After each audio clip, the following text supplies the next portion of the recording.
Irreverent, entertaining, cool. You're listening to LA Talk Radio.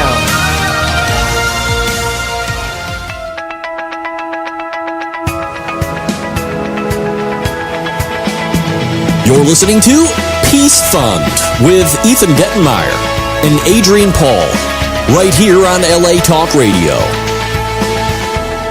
Say that again now that the mics are live. No! Yeah. Put your mouth off now. Boom, boom, boom, boom. Now the show just went live. Why don't you, let's hear it. Well, you know, I'm hearing Peace Fund, but it's Peace Fund Radio. It's being adjusted. Yeah, I know. I'm in a fight mood this morning. Lots of things happening this morning. We've got... what have you been doing this week? I'll tell you mine in a minute. I had to catch up on some work at Universal, actually, and at Warner Brothers. So I did that. I was at Disneyland for a lunch Sunday. For lunch? In the Club 33. Really? Until about midnight. And then... was it caviar and cocktails? No, but they serve caviar in there, oddly enough. But, of course they did. There was cocktails, of course. I mean, but I didn't have any caviar. It's not really my thing. But and then, it was Labor Day, but it wasn't much of a holiday because it was all work, essentially. And I'm actually ramping into our charity work. We've got the Peace Games with You.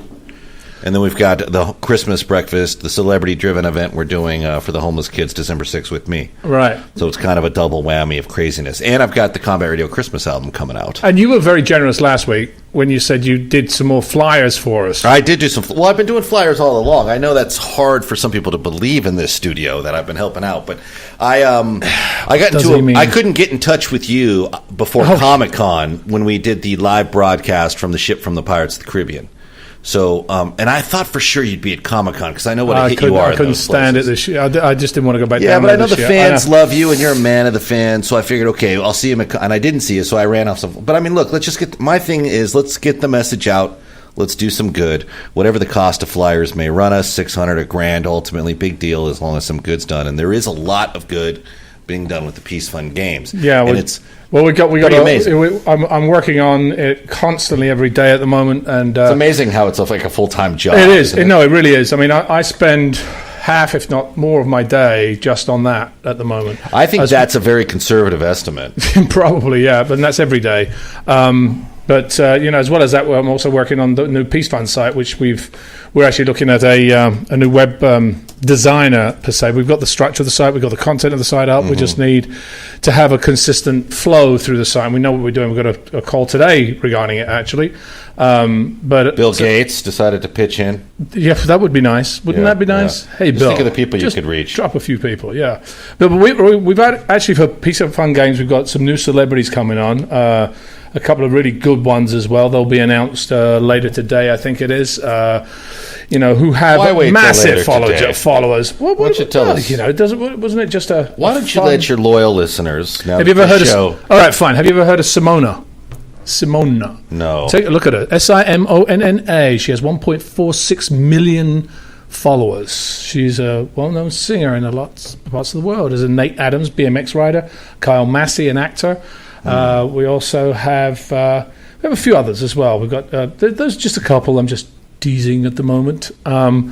Myself, of course. Of course, Ethan Dettenmaier. I will be hosting the VIP cocktail lounge with caviar. Yes, well, no, with caviar. Yeah, and then in the meantime, while I'm doing all of that, obviously there's a Ventura Con coming up in about a week or so, 10 days. Oh, are you going? Yes, I am. I will be there. I almost wasn't because I've just been off. Well, it's not been done yet. Another small film I might be doing up in Toronto for 5 days.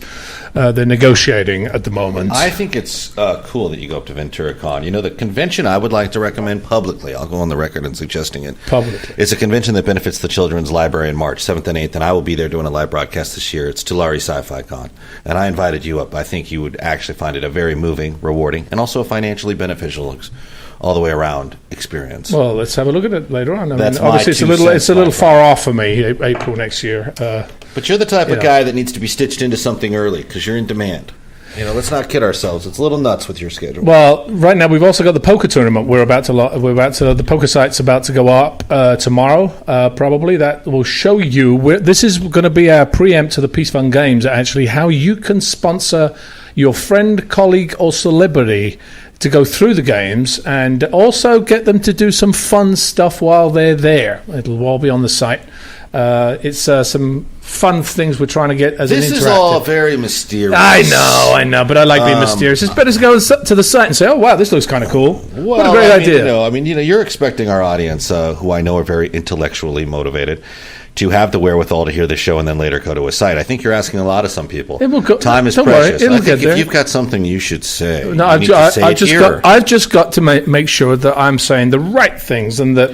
When we finalize as opposed to what? Saying the wrong things? We're quite accustomed to saying the wrong things on this show. What are you talking about? Exactly. That made the album, just so you know. You should hear it. Your Christmas bumper on the Combat Radio Christmas album, which is one of the best, is us trying to get it right 3 or 4 times, just trying to say Merry Christmas. I could have done it in about 4 other languages, But it was beautiful. Really well done. I think you'll actually, knowing the sense of humor you've got, excuse me, you'll find the humor in it. Well, hopefully. We'll see. Nah, you'll be good.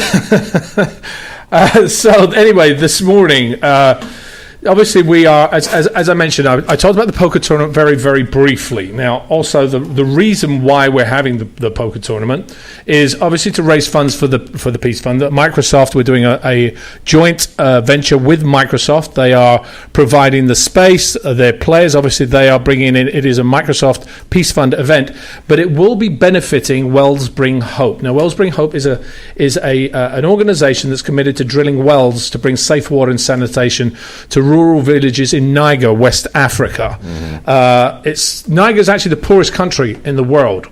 According to in the world, really, according to a 2013 UN Development Index, and one of the many places where contaminated water actually kills innocent victims, most often infants and young children. And in another couple of weeks, actually Wellspring Hope is actually spearheaded, should I say, by a very famous gentleman who actually, you were the one that actually brought me onto this, Ethan. Don't blame me. I don't want to. What do you mean? Don't blame you. I'm not blaming. I'm actually giving you. I don't know where this is going. I'm actually giving you some props here. Gil Garcetti. Yes, Gil Garcetti. Thank you. Former district attorney, father of our current mayor. Exactly, and he's my buddy. Anything else? Do you want to carry on? Did you know him before that? We changed Christmas cards. Okay, that's enough. Thank you. Anyway, so he's actually started this. He went to West Africa. He's actually going to be on the show here on September 24th, which is in 2 weeks' time. Well, you got him booked. Yes, we have him here. See, I told you I had some extra secrets coming up. Does he know I'm your co-host? Because he may not do the show. Oh, God, no. I try to keep that from him. Maybe we can just disguise you for the day. Actually, I couldn't believe what he's gone on to do since he's been district attorney. But we'll save that for the interview. No, I'm sure that, I love his pictures. I think they are fantastic. Oh, you know about it? Yeah, I obviously, we have been in conversation with Wellspring Hope, and obviously because we are supplying or supporting them in this, and our intent is to build at least 2 wells with the poker tournament. So what I will say about him, though, is he's a very good conversationalist. But when we interviewed him on Combat Radio, it was a number of years ago, and it's in the old studio. So make sure he's got an updated address. Oh, he will do. He'll have all our fabulous producer, Bev Shahara, who's our co-producer, should I say, because you're producing one end of it and she's producing the other. Yes, she deserves the credit. She does. She does a fantastic job with this and a whole bunch of other things that I just don't have time for. And so all props to Bev. Thanks, Bev, for doing all the research as well, because she does a lot of the research for the shows on the celebrities that we're bringing in and all the causes.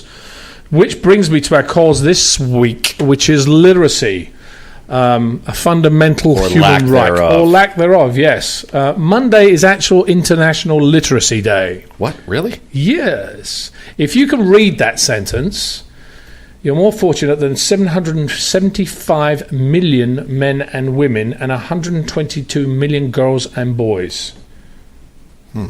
We speak of the digital age as if it was a given, but for millions of people, most of them are women, these words have no meaning.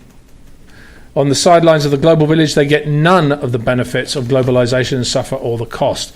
Illiteracy, it has a vicious cycle, because in poverty, it lays the conditions for violence and strife, and 40% of the world's out-of-school kids, 40% of the world's out-of-school kids of primary school age live today in conflict-affected countries. Now, for almost 50 years, September 8th has been celebrated as International Literacy Day. It's proclaimed by UNESCO, United Nations Organization for Education, Science and Culture. That's actually interesting because I always know UNESCO, but I never really knew what it broke down for. United Nations Organization for Education, Science and Culture.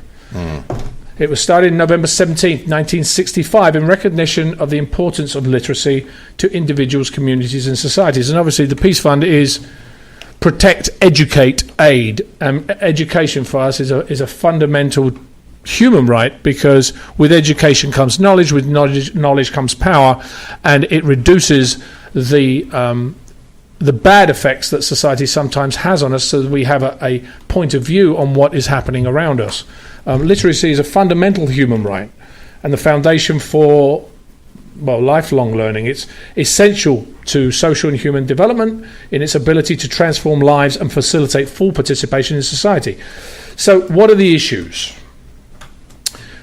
Opportunities for acquiring basic literacy skills are not equitable and especially limited among social excluded groups.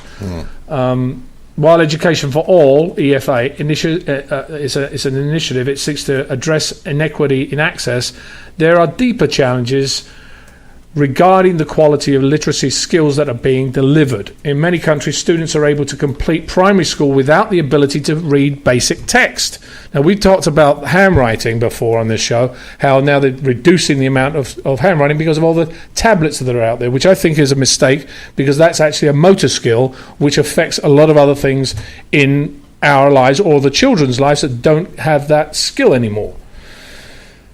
Positive early language and literacy development. I'm a big advocate of language, because especially a foreign language, whether it's Spanish, German, Italian, English, whatever that second language would be, it's very important to have a language or another language which can increase the right joins the left and right cortex of the brain, and the development of a child is increased by learning another language. Now, positive early language and literacy development can give children a window to the world, helping to ensure that each child can seize his or her potential for future success. So it's so important. During the first 3 years of life, the brain undergoes it's the most dramatic development, and this is where kids acquire the ability to think, to speak, learn, and reason. Which did that happen with you, Ethan? I don't think it did, but reason. I'm sorry. Don't know that. Just thought I'd get in there. No, what was your rather crude, nothing. Heartless comment? Reason. Have reason. No, but I'm joking. But in all seriousness, when this early development is not nurtured, the brain's architecture is affected and young children begin to fall behind. Many low-income children arrive at school already behind in communication and language, a disadvantage that only persists over time. 16 to 18 months is when a child begins amassing vocabulary. Word learning is significantly affected by economic background.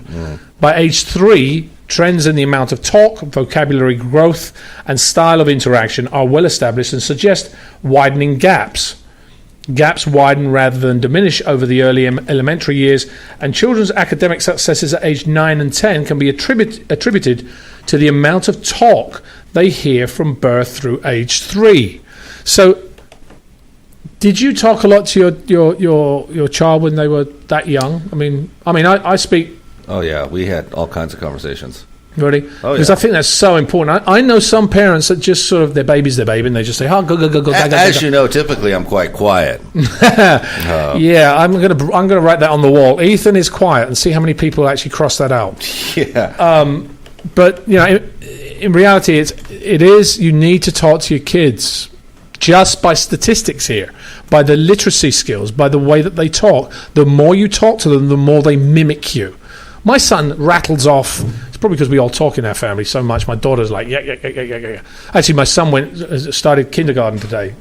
Preschool today, sorry, preschool. And we cannot wait to hear how that turned out. Well, it's funny because like before, he's now been going to a little daycare, and before when we left him there, he'd be bawling his eyes out as we left. But now he's like, yeah, see you later, bye. So hopefully that will help.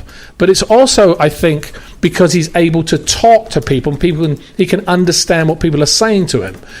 I think that's a very big part of having a confidence a child can get when they're that young. If they hear, or if they're playing with kids, or they hear adults talking to them, they pick that stuff up. Now, here are some global facts. Over 122 million illiterate youth worldwide. There are over 122 million illiterate youth worldwide. 10% of all young people, aged 15 to 24, and 39% are boys, and 61% are girls.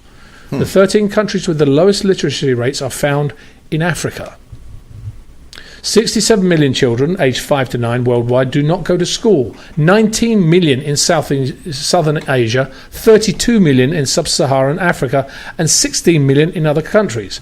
It is important to get kids into school. So programs such as the Teachers Across Borders, who we support, who go into Cambodia to teach the teachers the restructure the educational system, is an important initiative that we wanted to get behind, because we believe that by doing that we are able to give the kids in that country some knowledge as to what's happening in their country as well as around the world, right, which after that then affects how we deal with each other inter-country. I have to know what they're doing, and they have to know what we're doing to a degree, to understand and stop all this bloodshed and this, I want to say a word there, all this bad stuff that actually happens because of a lack of knowledge. Fear comes out of a lack of knowledge, and that's what happens, and that's when you get problems such as we have today in many of the terrorist situations. I'm not going to get into that, but anyway. What keeps children out of school? Okay, what is it? What do we think? Child labour. A major factor that keeps kids out of school. Worldwide, around 150 million children ages 5 to 14 are involved in child labour. That's a crazy number. 150 million. No, sorry, what am I talking about? Billion. No, is this million? No, it's 150 million. No, it's 150 million. No, it's 150 million. We don't have 150 billion yeah, people. Sorry, no, I was just looking at these numbers. On the planet yet. Yeah, well, I mean, and some of our Kids of the Week, we'll bring John Beerley on in a second to talk about it. We actually have one of our Heroes of the Week coming on this morning, but one of our Heroes of the Week actually have dealt with child labour as their issue, because kids can see that it's just not right. It's not right. In Sub-Saharan Africa, more than 30% of all children work. Poverty. No money for materials, fees and uniforms are an obstacle. In Haiti, which is another place that we actually work with Mercy and Sharing there, 80% live under the poverty line. Only 50% of Haiti's children go to primary schools. Only 20% attend secondary school. Those who do not go to school those who do go to school go because their parents pay for it. These families spend up to 40% of their annual income on education fees. That's a huge burden for poor families. The other obstacle, which is a revolving cycle, are illiterate parents. Illiterate and less educated parents often place less value on education for their kids. So, and there are other things. Lacking infrastructure is another one. A percentage of kids who don't go to school live in rural areas with difficult or non-existent access to schools. And the big one, which is it's harder for girls. In poor families, girls often drop out of school to go to work or to help with housework. And in times of poverty, parents often prefer to invest in the education of their sons. Forced marriages and unexpected pregnancies are reasons why girls quit school, which is a shame. When we were doing the School Makes a Difference program, I mentioned I was in a classroom that I was teaching a bunch of teens, and asked, and this was in America, this was in New York, how many of these kids actually had been pregnant or had a kid, and half the class put their hand up. Mm-hmm. And that really shocked me. Now, literacy in America. Experts estimate that nearly 40% of US fourth graders do not achieve basic levels of reading proficiency. The number is high among low-income families, certain minority groups and English language learners. The tragedy is that these kids may never fully participate in American society. Their employment prospects grow dim and the chance for antisocial behavior increases. In short, they will be viewed as problems, and we've discussed this before. There are various reasons why kids can't read. We've talked about having bad eyesight. We have kids that have actually created glasses. We have organizations that have come on, and you can read about them on our new site soon, or when that gets launched. These organizations, kids need to know how to read. They need to know how to see the read, but they also need the basic human rights to be able to learn, and that also comes from their parents and from the society that they're actually living in. Here's some facts for literacy in America. 2/3 of students who cannot read proficiently by the end of 4th grade will end up in jail or welfare. Over 70% of America's inmates cannot read above 4th grade level. That is why, because they have to turn to something else, and that's one of the major issues here. My friend Kevin Sorbo, who has World Fit for Kids and their program, after school learning program, he's coming on to the Peace Fund Games as well. He, is a big advocate for literacy, and as we are, and that's why I think it's a very important fact to have. 1 in 4 children in America grow up without learning how to read. 1 in 4. Now, if you think about that, there are 300 million people in America. Do the math. Ethan's trying to do it right now. He's going, how many is that? Think about it. 1 in 4, right? So that's 30 million people could quite easily, in America, not be able to read or drop out of school. Kids who don't read proficiently by 4th grade are 4 times likely to drop out of school. Nearly 85% of juveniles who face trial in the juvenile court system are functionally illiterate, proving that there is a close relationship between illiteracy and crime. More than 60% of all inmates are functionally illiterate. Now, these go on. I mean, there's loads. Oh, okay, here's a question for you. Here's a question. In 2013, what city was voted the most illiterate city in the country? What city? What city? Is it a major metropolis? I would say so, yeah. East Coast or West? That would be giving it away, Rick. All right, let's go West Coast. Let's go from the middle to the West Coast. From the middle to the West Coast. Las Vegas. No. Los Angeles. San Diego? Pretty close. San Diego? Long Beach. Long Beach really? Was ranked as the country's most illiterate city, followed by Mesa, Arizona, and Aurora, Colorado. Amazing. We live in a... anyway. Now, problems here we're dealing with access to books. Let's get John on the line, because I actually want to talk to John about this a little bit, because I know he's going to be bringing in. He's going to be bringing. John, are you there this morning? Yes. Good morning, Adrian and Ethan. And how are you guys this morning? Good morning. Yes, we are. We're talking about literacy this morning.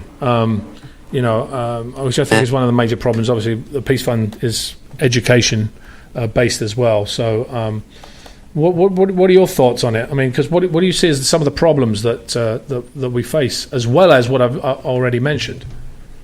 Well, so many times I've seen, children of my close friends just have total meltdowns over, they're playing a video game and they get hung up on a level or something, and just have just a total screaming, heartbroken fit. My life is over kind of meltdown, and I just think, man, when I was a kid, for me everything was books. I remember sitting in my mother's lap being taught to read out of a dinosaur book. The first sentence I remember, I'll never forget my mother reading that sentence to me. Millions of years ago, dinosaurs ruled the world. I'll never forget that. And if she wasn't teaching me how to read when I was little, I was sitting in a corner with a stack of books, trying to read as much as I could by myself. And I think that really formed my entire life. I mean, I love to read, and the more you read, the more aware you are, and the more informed you are. And I think it's something that is absolutely vital. And it breaks my heart to think that there are a lot of children in the world who just simply don't have the access. And we've had a lot of really great people on the show we've talked about before who are young people who are trying to make a difference there. We'll be speaking to one of them today, actually.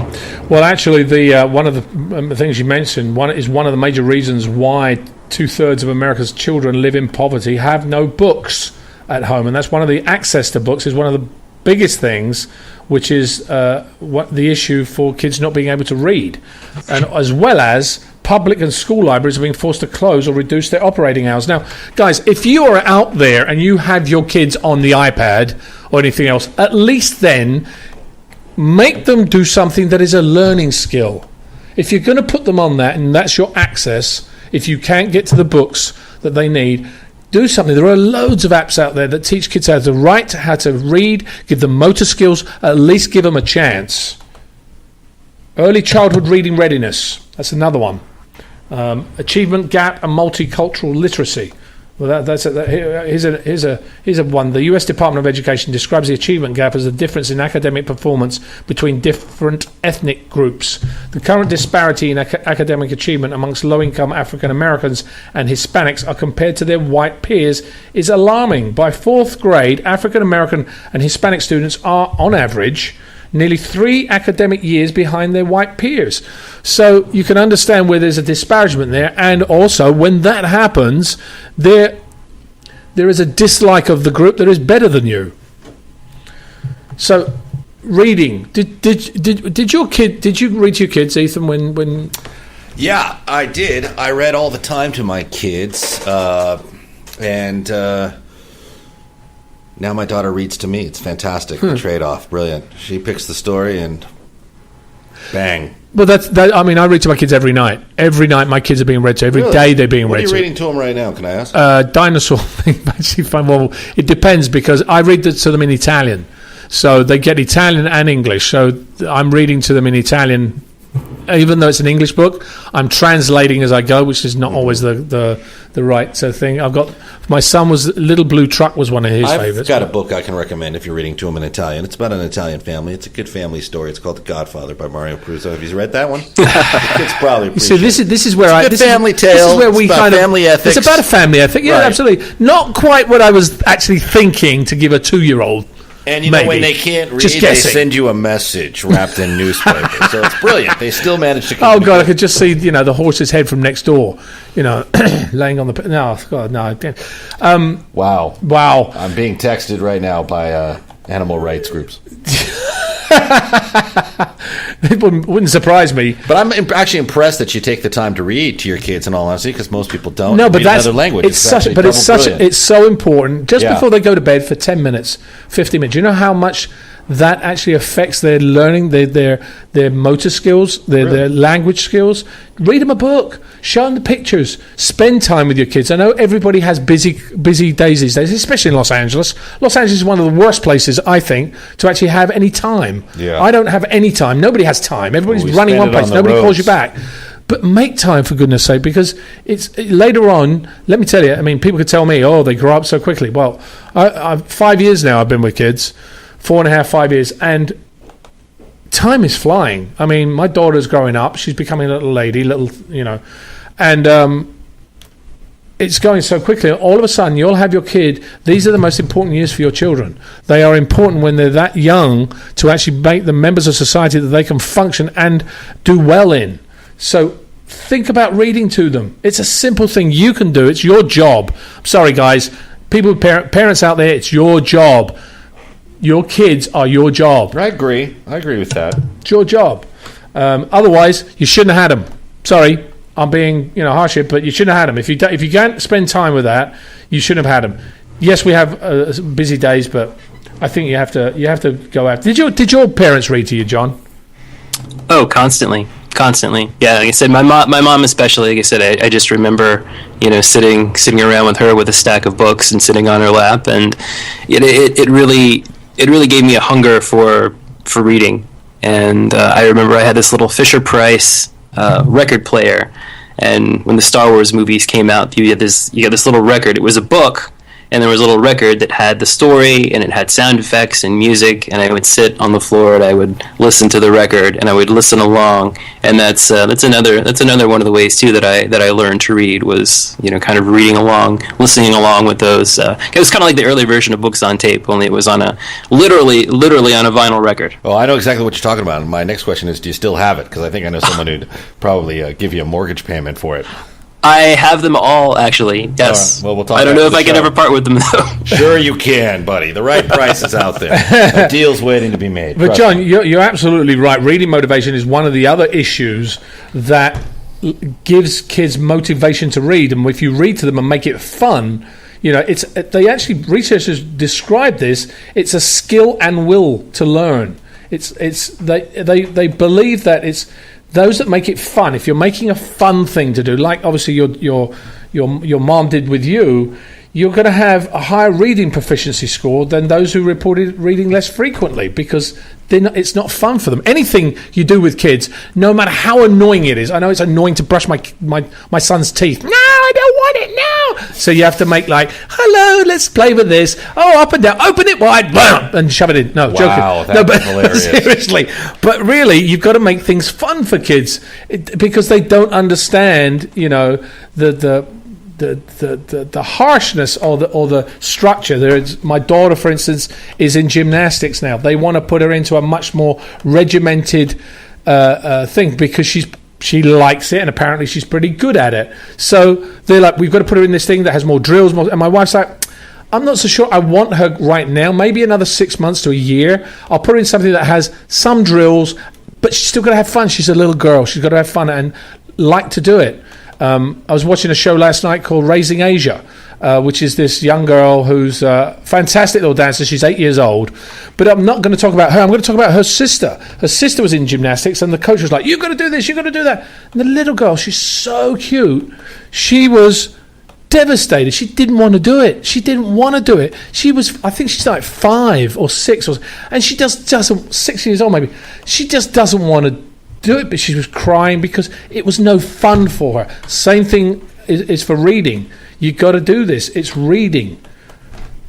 John, let's stop this for just 1 second. I want to bring you obviously, you know, you are our Hero of the Week guru. So who do you have for us this week? And there was silence on the John's gone. No, I don't think he's gone. Oh, well, maybe he went for lunch. No, I'm here. Oh, sorry. there he is. Brief technical difficulty. See, this is the thing. Books will never fail you. Books will never have a technological glitch. You can always sit down with a book, and it will be right there for you. Yes, as Adrian said, we have a very special guest today. Before I present her, I wanted to very briefly look back at some of the other heroes of the week we've had who champion literacy causes. Priscilla Simphir from PenAfrica.org, where she takes young people from every region of Africa, has them write books, and then sets up a program to share the books so that the kids can learn about other areas of Africa, cultural diversity, cultural pride. It's fantastic. Tatiana Grossman from spreadthewords.us, and Alyssa Derrico from alyssasbedtimestories.org. 3 incredible young ladies who have done a lot of work to get literature, literacy, and books to children around the world who need them. And that brings us to a guest that we're going to have on the show today. We first told you about Adele Taylor, how she became the founder and CEO of Adele's Literacy Library back in 2008 at the age of only 13. Now, in addition to the thousands upon thousands of books Adele has collected and distributed to children, assisted by various nonprofits, schools, daycares, businesses, Adele has also helped to build the Greystone Learning Center in Loida, Kenya, with 4,000 books loaded into solar-powered kiosks. When they told her, you can't do it, sorry, Adele, it's not going to work, there's no electricity, Adele simply said, well, do you have the sun there? Because there's this amazing thing called solar energy. She's going to talk to us today about how her organization is making a global impact on literacy, how she started, how she does it. So let's get her on the line, Ethan. Yes. We're going to try and get her on the line. In the audience, this is going to be my... We're going to try and give this a go. I may have to scream for technical support. So while you're doing that, buckle she also, from what I see, she has Adele's Literacy Library.org. Yes, Is that right? yes. Which they're actually in the process of revamping their website as well right now. It looks fantastic. Which brings me to the fact of what we were talking about technology and the ability to give your kids something by utilizing technology as a fun learning tool rather than using it as a tool where it's a mindless game. Hello. Hello? It worked. Adele, is this Adele? Yes, this is. Hi, how are you? Good morning. This is Adrian, Paul, and Ethan Dettenmaier, and John Beerley on the line with Peace Fun Radio. Hi, Adele. How are you doing today? How are you doing today? I'm great. How are you? I'm good. Where are you calling? Where are you right now? I am in Atlanta, Georgia at Spelman College. So you're at college? I am at college. You're at college. So how old are you now? 19 years old. 19. And you started this literacy program when you were 13, is that right? Yes, that's correct. So you started it, you love to read. When did you develop such a strong connection to books? I think when I was just a baby, my mom always tells a story of how when I was little, her reading to me was the only thing that would keep me quiet as a baby. And so I guess naturally I just grew up learning to love reading. Now you founded ALL when you were only 13, and so how did you find out about the world's literacy problem, which I've been highlighting this morning, and why did you decide you needed to do something about it? Well, this epidemic I found out in middle school when some of my classmates were struggling with certain words that I thought they should know how to pronounce. And so I went home and I searched the internet and I found all of these facts, which was absolutely horrible. And I approached my mom and I said, "Mom, look what I found." And she said, "Well, what are you going to do about it?" And I said, "Oh, I'll get back to you." And so I did some more research and I saw people having organizations about their passions. And I said, well, I want to start an organization. And so we kind of went from there. So I like that. So when you decided you were going to do something about it, how did you go around setting up this organization, getting it off the ground? Really, our first fundraiser, we invited close family and friends to come to a holiday party. And when they came, we asked them to bring brand new books. And that was Adele's Literacy Library's first fundraiser. And we actually received over 200 brand new books, which was absolutely amazing. 200. And you just got 200 as a quick fundraiser that you did. In how long did it take you? It's all about, I would say, 5 hours. It was just a holiday party, and we sent out the invitations, I would say, a month ahead of time, just asking people to bring new books that they could afford, and the turnout was absolutely amazing. So how many books have you collected over the last 6 years? Oh, gosh. Now I've put you on the spot, haven't I? Yeah. Hello? So many people, so we lost you. We lost you for a second. Can you say that again? We lost you. Oh, of course. We've received thousands over the years from family and friends to businesses. I attend the Book Expo of America held in New York every year, and we receive hundreds of books from there. So I would definitely say thousands. How do you collect the books and how do you distribute them? We collect the books sometimes by ordering them if we see a certain or a select few of books that we want. Of course, I just said the Book Expo of America is one of the key ways that Adele's Literacy Library is able to receive these hundreds of books.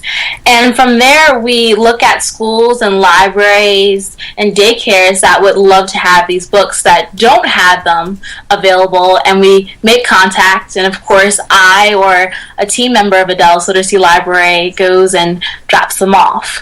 Now, John was telling us this morning about Greystone Learning Center in Kenya. How and why, and can you tell us a little bit about that initiative? That initiative was absolutely amazing. As Adele's Literacy Library being so brand new, we had to make a partnership. And so I found this lovely woman named Jetta Tonico, who is a founder of Under the Acacia. We partnered with them and, of course, Greystone. And from there, we actually collected bottle caps, and we collected over 25,000 bottle caps, which was used to cover the outside of the building. And Adele's Literacy Library sent the money in for 4,000 brand new books to be purchased in Swahili, their native language, and also English. And it was absolutely an amazing journey that Adele's Literacy Library was able to be a part of. Now, I just want to go back a second about what you just said. Bottle caps. They covered the outside of the building with bottle caps as a decoration? That's impressive. Is that what it was for? Yes, as a decoration, the Maasai tribe, the women, they really wanted to be a part of this construction, and so we were trying to think of a way in which they could be a part of it. And so what we did is we sent thousands of bottle caps from the U.S. over to Kenya. They sorted out the bottle caps by color, by texture, and they just covered the outside of it and used it as a design. It was absolutely amazing to see the finished product. That's awesome. That's awesome. I think that's a great idea of using resources, great sustainable resources, stuff that cannot be reused and would just literally litter the floor, is now being used to actually be an interior or exterior design on a building. I think that's brilliant. Yes, who knew? But it was wonderful to see the finished product and see the different designs they were able to make with just bottle caps. Have you been able to... Sorry, John, really go ahead. quickly, I was going to jump in and say, Adele used solar power with the Greystone Learning Center there. Can you tell us a little bit about how those solar power kiosks work? We actually received a grant. One of the global team leaders was able to receive a grant with the kiosk, and from there he was kind of like our tech person, and he established the kiosk, and he knows a little bit more information about the kiosk than I do. But it was also just one of the great ways to have a different way to power electricity and just for the community to have resources. So you've fantastic. You've been to other countries as well. Have you ever, or you're in other countries? Have you ever travelled to them to see what your efforts have achieved? Unfortunately, I haven't. When the Greystone Learning Center was being constructed, Adele's Literacy Library did not have the funds at the time for me as a minor then to go ahead and send me in a chaperone to the Learning Center. So I haven't been there yet, but hopefully soon we will be able to afford it and I will be able to go and visit and help out and stay for a couple weeks. What are some of the programs you're currently working on?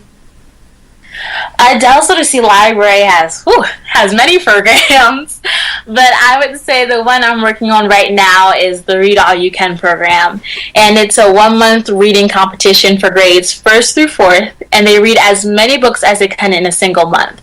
At the end, the students are awarded with a top reader in each grade level.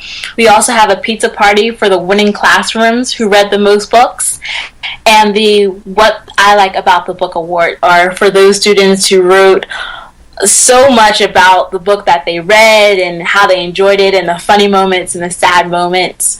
And so the Read All You Can program is our biggest program. It's the one I'm working on currently. Well, I think you've got your hands full.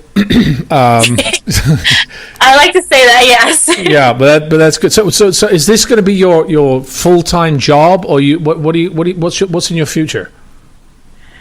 I don't know if it's going to be my full-time job. Before I came to college, I wanted to be a corporate attorney, and I always joke and say that college just opens up so many doors that you didn't know before.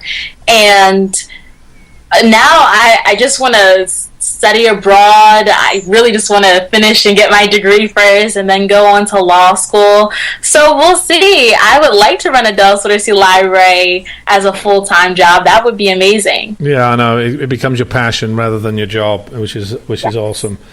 Adele, thank you for doing this. We'll be talking. I know we're going to be talking to you again soon because we want to invite you into something we're putting together. But please continue doing what you're doing, because I think it's going to affect a lot of kids. And as I was talking about this morning, it's very important to have kids learn at a very young age, so it actually helps them in so many other facets of life, which is going to college, which is one of them, and having some sort of sensibility around the world about what's going on around them, so that they can make educated decisions on what affects them themselves, such as, you know, whether you go out at night, whether you actually talk to a stranger, whatever it is, and takes you away from things that do you harm, such as drugs and violence and crime. So please continue doing what you're doing. I commend you for it, and I hope we can bring you back on, as well as bring you into some of the stuff we're doing. Thank you so much. I look forward to it. All right. Thank you, Adele. Thank you. Genius. See, I love this. This is what we live for each week, I think. Yeah, why can't we do this every day, guys? Seriously, this is great. I mean, that to me, you know, we've mentioned Adele so many times on the show and all the great things that she does. I mean, that to me is, you know, finally getting to speak to some of these heroes is every bit as exciting as when we have a celebrity guest on who I've, you know, been a fan of for years and years. I mean, these kids are rock stars. It's absolutely amazing what they're doing and what they're accomplishing. Well, what's good about it is that they're doing it without any real funding, or they do it from an idea. Innovation. Yeah, it's innovative because all these kids have an idea. Like Adele said, I said, look at all this stuff that's happening. I want to do something about it.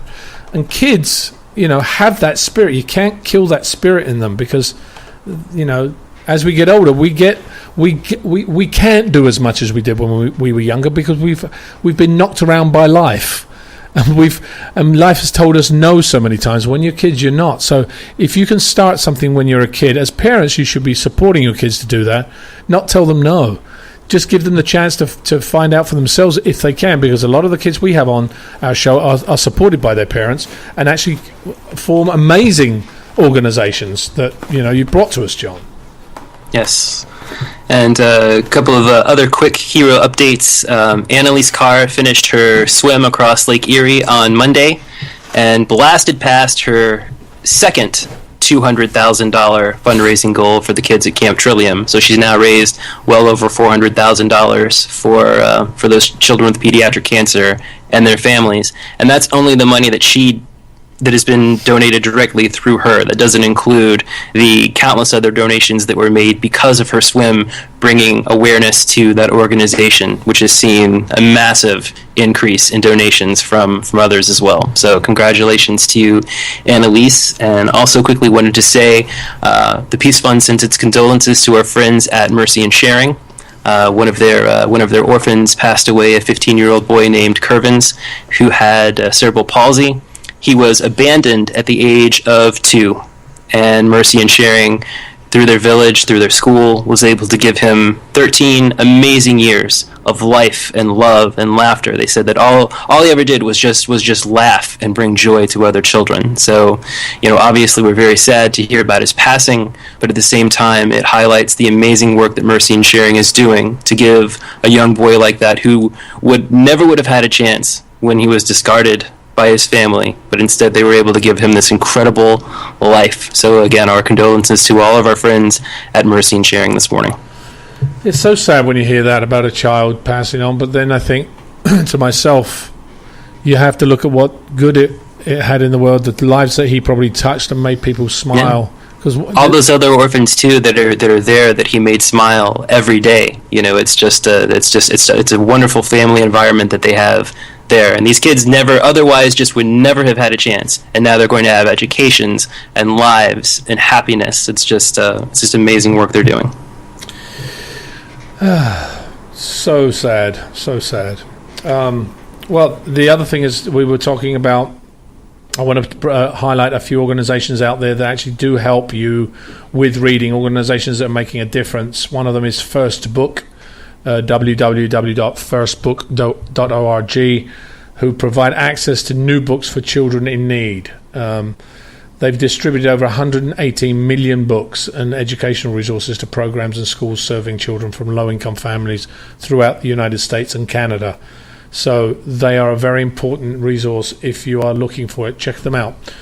Imagination Library. We talk about imagination, so I'm glad this is coming out. ImaginationLibrary.com. In 1995, Dolly Parton launched an exciting new effort, Dolly Parton's Imagination Library, to benefit the children of her home county in East Tennessee. Her vision was to foster a love of reading among her county's preschool children and their families by providing them with a gift of specially selected book each month. To date, it's gone from a few dozen books to over 60 million books mailed to children in the United States and into Canada and across the proverbial pond into my home country, the United Kingdom. They currently about 1,600 local communities provide the Imagination Library to over 750,000 children each and every month. So those are two organizations you should also check out. We are about out of time this morning. John, thank you for joining us this morning. I know that we have lots to come out. Our sites and our Twitter and our Facebook are going crazy at the moment because we are launching a lot of new stuff. We've got new celebs coming on the Peace Fund paintball event. We've got a new poker event coming out as well, which we will be putting up on our sites all over the place. Ethan, thanks for bringing us this show this morning. Bev and all the volunteers at the Peace Fund, all the way down from website to research volunteers. Thank you so much for your time. It does make a difference. It helps us really move forward. Thank you to the Speechley family, of course, for making the show possible. And from Kofi Annan, literacy is a bridge from misery to hope. This is Adrian Paul and Ethan Dettenmaier. We'll talk to you next week.